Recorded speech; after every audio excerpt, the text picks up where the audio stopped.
Je serais un petit peu critique vis-à-vis de la communauté maghrébine par rapport au rôle qu'elle doit jouer. Vous savez, nous avons en tant que communauté maghrébine tous les atouts pour réussir au Québec. Nous sommes francophones, nous dépassons la moyenne québécoise en termes de formation. On a au sein de notre communauté des sommités dans tous les domaines. Des sommités et avec fierté on peut le dire. On a Linda Tali, on a Badouri, des jeunes qui sont venus jeunes ou qui sont nés ici et qui ont pu trouver leur place au Québec. On peut les critiquer sur des choses, on peut ne pas être d'accord sur le manque d'implication qu'ils peuvent avoir, mais une chose est sûre, ça représente des modèles. On a des profs d'université, on a des personnes qui sont bien placées dans plusieurs partis politiques et on sait qu'ils sont là. Mais la question qu'on se pose, est-ce qu'on a une communauté? Parce qu'à mon avis, une communauté c'est un groupe. Et un élément très important dans un groupe, c'est la foi à l'appartenance au groupe. Et je pense qu'on est très faible à ce niveau-là. J'explique la situation catastrophique de la communauté maghrébine, un taux de chômage très élevé, presque 30%, des associations qui se créent et qui se ferment 2-3 ans après, des médias qui ont beaucoup de difficultés à survivre, le problème de divorce au sein de la communauté.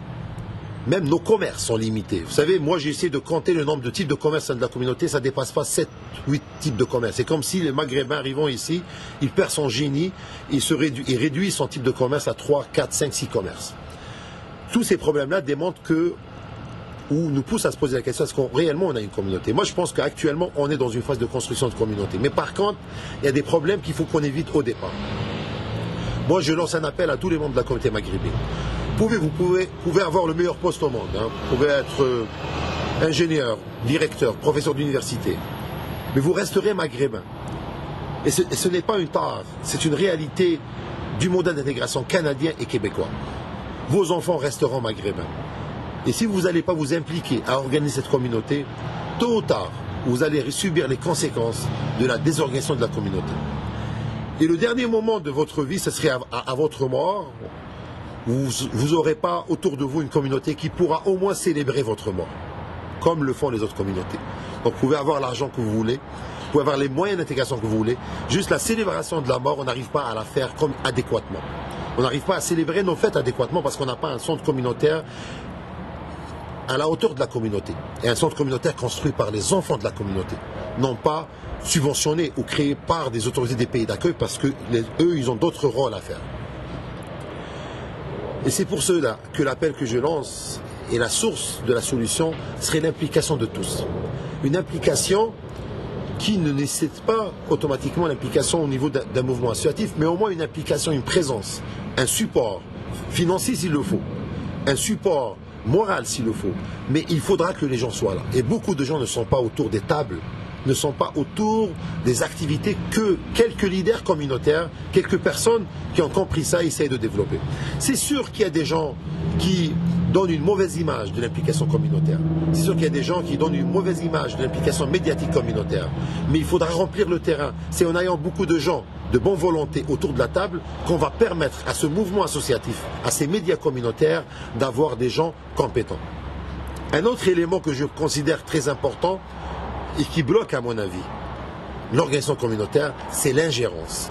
L'ingérence des pays d'origine. Moi j'ai beaucoup de respect pour nos pays d'origine. Je pense que ma fierté de mon pays d'origine, c'est qu'il m'a formé. C'est déjà beaucoup. Et je ne veux pas développer un discours d'opposition vis-à-vis des pays d'origine. Mais les pays d'origine en ont assez. Et on a 90 millions de Maghrébins qui s'en occupent d'eux, qui leur trouvent de l'emploi. Nous, on doit aider ces pays pour trouver de l'emploi, pour créer. Nous devons jouer un rôle de passerelle pour aider nos pays d'origine de développer des relations économiques intéressantes et privilégiées avec le Canada et le Québec. On ne va pas demander à ces pays-là de s'ingérer dans nos affaires. On ne va pas demander qu'ils financent nos associations. On ne va pas demander qu'ils financent nos médias. Moralement, c'est inacceptable et ça crée une zizanie au sein de la communauté. Je pense qu'à chaque fois qu'un pays maghrébin va s'ingérer en essayant de financer des activités de la communauté, il va créer plus de problèmes parce que les gens qui cherchent cet argent vont venir comme des mouches autour des activités communautaires, au lieu d'avoir des gens qui viennent donner de leur argent et donner de leur temps. Donc l'ingérence, et là je lance un appel aussi à tous les pays du Maghreb d'aider les communautés par leur non-ingérence. Moi je suis pour que quand on fait des activités avec des autorités québécoises, qu'on invite nos représentants par fierté, pour leur donner l'occasion de tisser des liens aussi à travers notre présence, pour que cette communauté va jouer un rôle de passerelle humaine entre le Québec et le Maghreb. Mais je suis contre l'ingérence dans les décisions du mouvement associatif, l'ingérence même financière à financer une association au détriment de l'autre, à créer une zizanie qui ne fait que bloquer cette communauté maghrébine.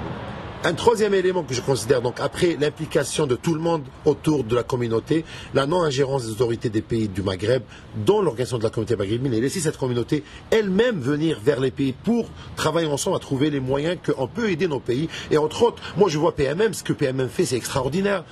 Pour un Maroc meilleur, c'est une association qui fait du bon travail, qui récolte de l'argent pour des enfants qui ont besoin d'être supportés. Et j'aimerais bien que PMM devienne pour un Maghreb meilleur, pour qu'il y ait des enfants en Algérie, au Maroc, en Tunisie, partout au Maghreb, sur réalité, qui n'arrivent pas à aller à l'école. Et là, notre rôle, ce n'est pas de ramener l'argent du Maroc, de l'Algérie, de la Tunisie ici, mais c'est plutôt de les aider, parce qu'ils ont besoin de notre aide. Et nos ancêtres immigrants en Europe, ils ramenaient de l'argent dans nos pays d'origine, dans les villages. Il ne faut pas qu'on joue le rôle, nous, soi-disant intellectuels, nous qui avons étudié dans nos pays d'origine, on vient à l'étranger pour aller demander à nos pays d'origine de nous envoyer de l'argent. Un troisième élément que je considère très important au sein de cette communauté et que je considère comme étant la source de la réussite, c'est d'encourager toutes les initiatives. Je pense que c'est donner la chance à toute initiative qu'elle aboutisse et qu'on demande à toute personne qui s'implique dans cette communauté de ne pas essayer de créer autour de lui comme étant le centre de l'intérêt. Vous savez, le Canada est très grand et le Québec est très grand. Et ce pays peut supporter plusieurs initiatives. Peut supporter tant qu'elles sont honnêtes, tant qu'elles sont loin de l'ingérence des pays d'origine, tant qu'elles démontrent, au moins initialement, leur bonne volonté. Je pense qu'il faut qu'on essaye de développer un encouragement mutuel, d'éviter de créer une fausse concurrence. La concurrence, elle doit exister, mais il faut qu'elle soit une concurrence loyale. Et je pense ce qui est dommage actuellement, c'est qu'à chaque fois qu'il y a un projet qui démarre, un projet qui démontre sa bonne volonté, un projet médiatique qui démarre ou un autre projet associatif qui démarre ou qui ont démarré dans le passé. Je vais essayer d'utiliser un mot très correct. Des personnes peut-être qui n'ont pas compris pour vivre ensemble, il faudra que les gens aient le droit de réfléchir différemment et de lancer des initiatives différentes. On leur envoie des gens qui vont les déranger. On connaît l'histoire de plusieurs médias, on connaît l'histoire de plusieurs initiatives qui ont été torpillées pour la simple raison qu'ils n'étaient pas dans le moule de X et de Y. Pourquoi ne pas laisser les gens travailler tant qu'ils démontrent leur honnêteté, tant que leur parcours est très propre et transparent, pourquoi ne pas les laisser travailler? C'est sûr qu'on voudrait créer quelque chose qui va regrouper tout le monde, mais c'est une utopie. Je pense qu'en commençant par des actions, même si elles sont par des groupes qui ont des affinités, ça va nous permettre d'arriver à un moment donné, de se rencontrer quelque part pour essayer de créer cette grande communauté. En conclusion, je sais qu'il y a beaucoup de gens qui ont donné de leur temps et de l'argent. Depuis la présence maghrébine au Québec, beaucoup de personnes ont donné beaucoup de choses. Beaucoup de choses. Je me rappelle quand je suis venu au Québec, parmi les émissions que j'écoutais, c'est l'émission de M. Kouibaba. Ça m'a permis d'avoir des choses comme service en tant qu'émission.